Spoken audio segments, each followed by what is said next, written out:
How the hell do you play against the CL-40 grenade launcher in the finals? It's been plaguing my lobbies. It's been so prevalent. It's basically taken over the meta in almost every single game that I play of World Tour. There's a couple users and abusers of the CL, and it's not an uncommon occurrence to see that over half the lobby is running this goddamn thing. As someone who recently swapped to playing the light class because the infuser is so goddamn broken right now, it's been impacting me a lot. So what the hell is going on? Why is everyone running this thing, and how the hell do you play against it? Let's talk about it. First and foremost, the damage with this thing. If you're shooting a light class, it's 2 shots to kill on a light class, which is kind of insane. I don't even think they have to be direct hits. If I just like aim to his feet right here, I'm out of ammo. Yeah, 2 shots. This is why I say this gun is I hate this gun. And I know people are gonna tell me that, oh, it actually does take skill. It does not take skill. Look. Okay, well, okay. Still, maybe it does take a little bit of skill, just a tad bit, but it's still freaking aggravating. You can see that it's not always a 2-shot kill to a light. You still kind of have to, like, if you're not like directly on him, like watch, I'll shoot right here. I think it's like 2-3 feet off of him.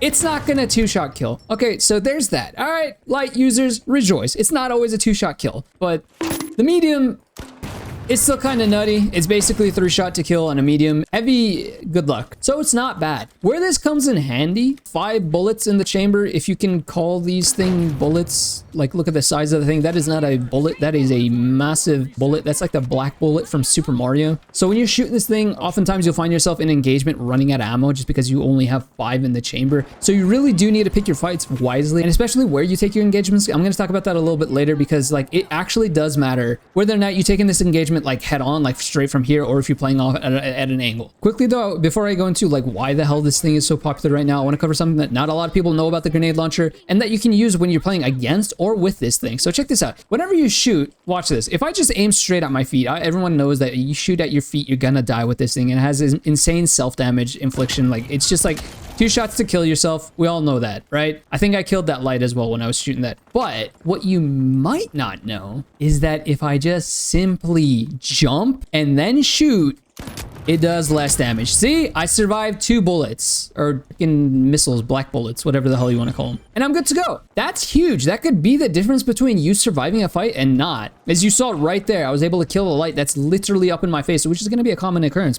But it also comes into play, I believe, I can't confirm or deny because I can't test this. I'm a lonely dude here in the range. I don't got anybody to help me test this. So I assume, so this is important. Why? Because you can also use this when you're playing against the CL. Imagine this red dude right here was playing against me and I'm shooting at him. The way it works is if you jump before the bullet lands at your feet, it should, in theory, mitigate some of the damage that it inflicts on you. Because, like, if you remember, we shot off to the side and it did less damage, right? So if you jump up in the air, essentially you're jumping 2-3, like these characters in the game got like a 2-3 vert, let's be honest, right? That damage alone, that distance alone is enough to mitigate some of the damage. Like, if I just shot here, imagine the distance between this area and his feet, how high he's gonna jump from the ground, right? So if I just shoot right there, you see how it's mitigating some of the damage already.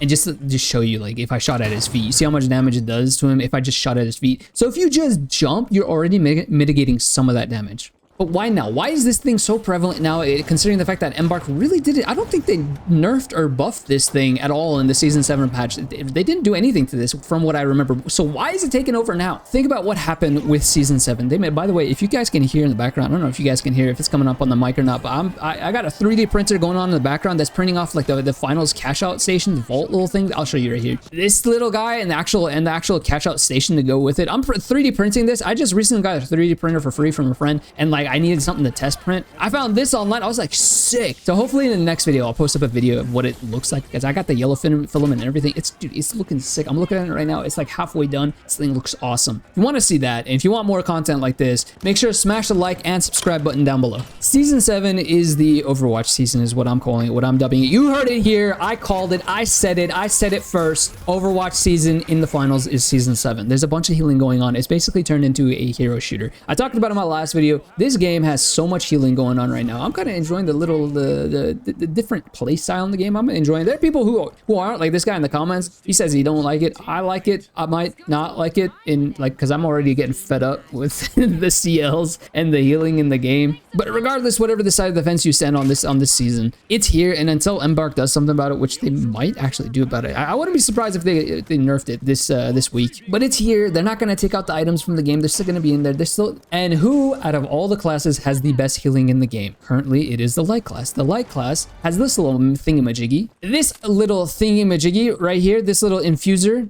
Just look at how much healing this thing has, right? I'm gonna put. Right, he's taking damage. I'm gonna heal him. Watch. Well, look at. He's almost dead, right? He tanked the freaking gas, bro. He tanked the gas. I think the number was like 1.23 seconds for a heavy class. You can get him up into the full HP. Let's check it out. I'm gonna just hold it down right now.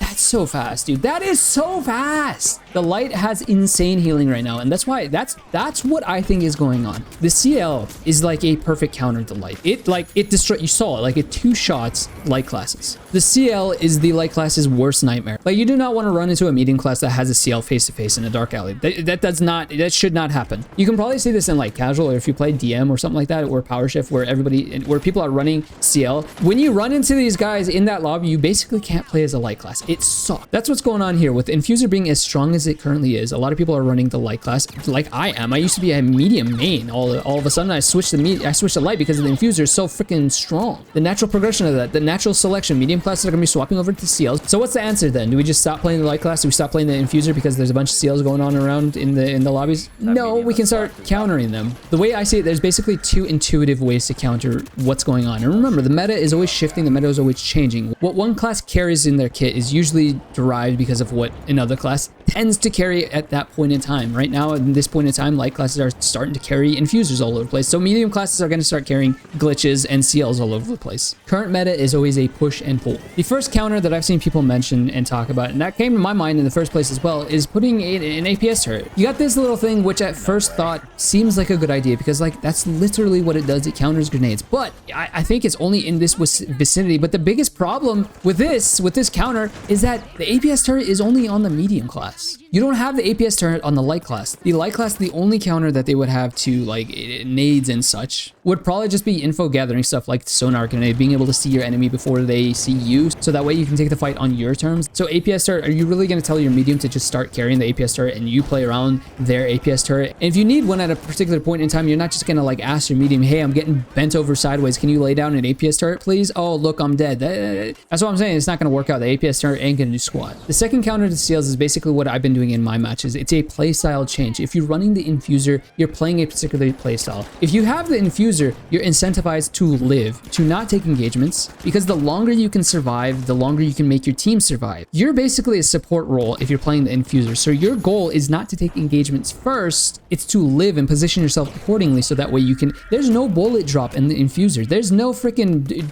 bullet travel. You can play from afar, perched on some kind of golem like you're Batman and just heal your teammates from afar. It's a playstyle change. Your point blank, your counter to CL-40s in your matches is to change the way you play the game. If you're running the infuser, stay alive, look to stick together with your teammates, try not to separate from your heavy as much as possible. You want your heavy to shield and tank the damage as much as possible, and play height. This is what I was talking about in the beginning of the video. The CL's weakness is playing up against height. If you notice, like here, I'm shooting at this light class, I can just aim in his general vicinity and it'll do damage, right? If I'm aiming at this guy, even the slightest amount of height, if the enemy is just like, if he's on a box, if the enemy is just 5 feet up in the air compared to me, I can no longer aim at his feet. Like, look, that did no damage. If I aim a little higher, it goes past him and beyond him. Hitting the guy at height, even at distances or a height of just like 5 feet above the enemy, puts the user of the CL at a severe disadvantage. That's one of the biggest ways to counter the CL. Just play up top, play on a rooftop, play in the roof. It doesn't matter. You get on top of a box. The slightest amount of height that you can put between you and the enemy will put you at a severe advantage against the CL. That's basically everything I got on the CL, besides rage quitting every time you run into a lobby full of them. If you feel like I missed something or I should have mentioned something, feel free to let me know down below. Hope you found it useful. I'll see you next time.